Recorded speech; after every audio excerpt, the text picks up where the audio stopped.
First of all ma'am अक्सर मैं मुलाकात करता हूँ किसी सेलेब से तो मैं अक्सर कहता हूँ good to see you, but आपको देखकर मैं नहीं कहूँगा कि गुड टू सी यू। या मुझे भी नहीं लग रहा है यहाँ पे बैठ के इंटरव्यू देना। क्या लग रहा है मैम, अपनी शक्तियों का गलत इस्तेमाल किया गया? ऐसे कहते ऋतिक रोशन सर, माँ मेरी शक्तियों का गलत इस्तेमाल हो रहा है। हाँ बिल्कुल, डेफिनेटली बहुत ही ज़्यादा गलत इस्तेमाल हुआ है। अगर थोड़ा सा सेंसिबल होती ईशा और बिग बॉस का साइन समझती कि किसको निकालना है, तो वो अच्छा, बिग बॉस भी शायद उससे खुश होते और एक फेयर कैप्टन की तरह ईशा की भी इमेज थोड़ी अच्छी जाती, जो अभी बिल्कुल नहीं जा रही। तो इट वाज वेरी क्लियर कि उन्होंने बहुत अनफेयर डिसीजन लिया है जानबूझ के, और ये पावर उनके हाथ में देनी नहीं चाहिए थी, बट क्या ही कर सकते हैं। तो आपको क्या लगता है आपकी तरफ से कोई ऐसी दिक्कत नहीं की गई थी, उन्हीं की तरफ से हुआ था जो हुआ था? क्योंकि दिक्कत एज इन मतलब रूल ब्रेकिंग, रूल ब्रेकिंग है या फिर और भी बॉन्ड्स की बात करो। रूल ब्रेकिंग तो आपके सामने है, बॉन्ड भी मैंने बनाया था ईशा से। अच्छा हाँ, झगड़े होते हैं उस घर में, बट उसका आप बदला एविक्शन पे निकालोगे तो फिर क्या है मतलब। I don't know what you are doing in the house. अगर मेरे को बहुत कायर लगी है ईशा ये डिसीजन लेके, क्योंकि उन्होंने एक स्ट्रॉन्ग पर्सनालिटी को जो उनको दबा रही थी, एक तरह से उन पर भारी पड़ रही थी, उन्होंने उसी को निकाला है। उसमें हिम्मत नहीं है मुझसे लड़ने की, सीधी सी बात है। इट वाज वेरी क्लियर कि वो मुंह पे नहीं आ सकती, मुंह पे लड़ नहीं सकती, इसीलिए उन्होंने हटा दिया रास्ते से। अगर घर के दिन और अगर आप उस दिन रहते तो फिर ईशा के किस तरीके का जवाब देते?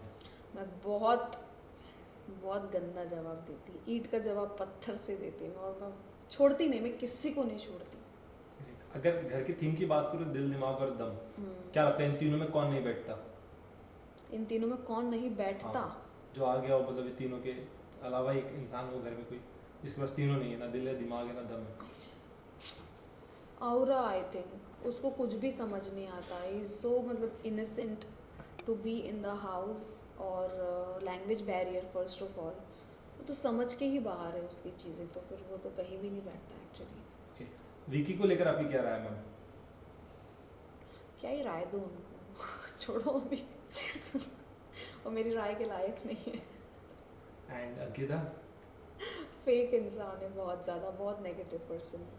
एंड आयशा कहने लगा थोड़ा सा मुनावर में थोड़ा बदलाव नजर आ रहा है, और मनारा भी थोड़ी कहीं ना कहीं। मुनव्वर में बदलाव नजर आ रहा है? हाँ, वो कहीं ना कहीं थोड़ा सा बदल चुका है गेम, ऐसा लगता है आपको? बदल गए हैं दिन बदल गए जज्बात। बिग बॉस आपने आयशा को लाया, बदल गए हैं आप, तो ठीक है, अच्छा है, बदल गए तो बहुत ही बढ़िया बात है। कम से कम गेम तो दिखा उनका कुछ, अगर बदल गए। मुझे तो नहीं, मैं जब तक थी मुझे कुछ नहीं बदलाव दिखा, और ही बेवकूफ़ी कर रहे थे अंदर। बाहर आने के बाद आपको ऐसा लगा कि यार ये मुंह पे कुछ और था, अब दिख कुछ और रहा है? क्या कोई मुनव्वर? कोई और कंटेस्टेंट आपको लगा ऐसा? सब ऐसे ही है यार, मुंह पे कुछ और है, दिल में कुछ और, जुबान पे कुछ और सामने कुछ और। वो तो था ही, वो तो सभी ऐसे थे। मैं सबको पहचान गई थी कि कौन क्या कर रहा है यहाँ पे। तो मेरे लिए तो बहुत इजी था सबको भापना, और भाप लिया मैंने, और उनको बोल भी दिया मुंह पे, और इसीलिए आज मैं यहाँ बैठी हूँ। क्या लगता है घर का दबंग कौन है? मैं थी जो मुंह पे जवाब देती थी सबको, अभी कोई नहीं, नोबडी।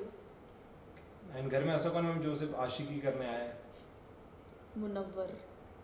ऐसा क्यों लगता है? और समर्थ आशिकी ही कर रहे हैं, वो है क्या उनका गेम? समर्थ का क्या गेम है और मुनव्वर का क्या गेम है? शेर और शायरियाँ मार रहे हैं, अपनी गर्लफ्रेंड को याद कर रहे हैं, फिर दूसरी लड़की आने के बाद उसके साथ आशिकी कर रहे हैं, तो फिर यही तो गेम है उनका। मैम इसके पहले की सीजन की बात करूँ तो एक वाइल्ड कार्ड एंट्री विनर बना है, तो ऐसा हो सकता है इस बार गेम में कि कोई वाइल्ड कार्ड लायक होना चाहिए ना विनर के लिए? वो वाइल्ड कार्ड मुझे एक भी लायक नहीं लगता उसके लिए। क्या लगता है विनर के लिए कौन टॉप 3 नाम देंगे आप? Nobody, but I see Neel as a winner. Okay, और ऐसा कोई अगर मैम आपको अगर एक पावर मिले घर से किसी को निकालेंगे तो किसे निकालेंगे? ईशा, डेफिनेटली। यदि अगर आपको फिर से वाइल्ड कार्ड एंट्री में जाने का अगर मौका मिलता है बिग बॉस के घर में, तो किस तरीके के गेम अब आप खेलना पसंद करेंगे जो आप नहीं खेले? मैं बहुत रियल रही हूँ और मैं रियल ही रहूँगी। मैं एक शो के लिए अपनी पर्सनालिटी चेंज नहीं करना चाहती, और मैं करूँगी भी नहीं, क्योंकि ये शो ही एक पर्सनालिटी शो है। इसमें कोई गेम एज सच नहीं है, जो गेम बोला जा रहा है। बिग बॉस ने कितनी बार बोला है कि ये एक गेम नहीं है, गेम नहीं है, ये एक पर्सनालिटी शो है। सो यस, मैं जैसी हूँ मैं वैसे ही रहने वाली हूँ, बट मैं और भी ज़्यादा स्ट्रॉन्ग बन के जाऊँगी अगर मैं गई ना, मैं सबकी खटिया खड़ी कर दूंगी अंदर जाके। ग्रेट मैम, कंटेस्टेंट्स बाहर आने के बाद जरूर सबसे पहले अपना कोई ना कोई सॉन्ग लेकर आते, तो ऐसा आपकी तरफ से कुछ हो सकता है? सॉन्ग लेकर हाँ, आते कोई ना कोई कुछ ना, जैसे बाहर आने के बाद पहला उनका कोई सॉन्ग ही लॉन्च होता है, तो ऐसा आपकी तरफ अरे से? भाई ऐसा कुछ भी लॉन्च नहीं हो रहा अभी, तो मेरे दिमाग में बिग बॉस ही चल रहा है, अंदर के लोग, मैं सबसे ज़्यादा वही सोच रही हूँ कि नील क्या कर रहा होगा अभी अंदर।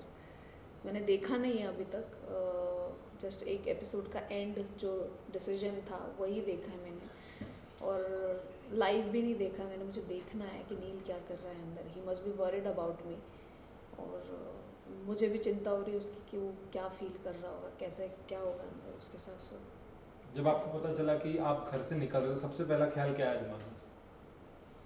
कोई ख्याल ही नहीं था। आई वॉज लाइक कि मेरी जो गलती नहीं है उसके लिए मुझे निकाल दिया जा रहा है, तो मैं क्या ही बोलूँ उस चीज़ पे।